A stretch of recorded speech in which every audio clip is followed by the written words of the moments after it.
What's really happened today is that Christine Lagarde has been placed under formal investigation by the investigators in this case. She's being investigated for negligence, and her part in this investigation dates back to 2008 when she was French finance minister, and to an arbitration panel that she set up to resolve a dispute between the businessman Bernard Tapie and the French state. He alleged that the French state owed him some compensation for a company he believed he had undersold more than 20 years ago.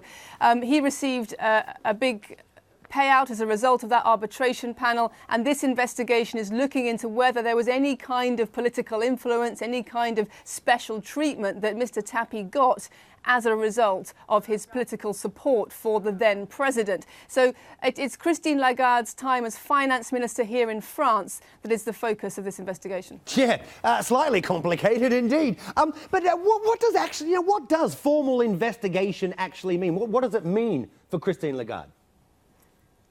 It's again quite a complicated term for those outside France to understand. It's somewhere in between being questioned and being charged. It is not yet formal charges, but it does imply that there's some kind of substance that the investigators want to pursue further. So formal investigations can often go on for years. They may or may not lead to charges and a trial at the end of it. And certainly Christine Lagarde has said that she's going to appeal this decision to place her under formal investigation, and has disputed that there's any grounds for them to be doing this.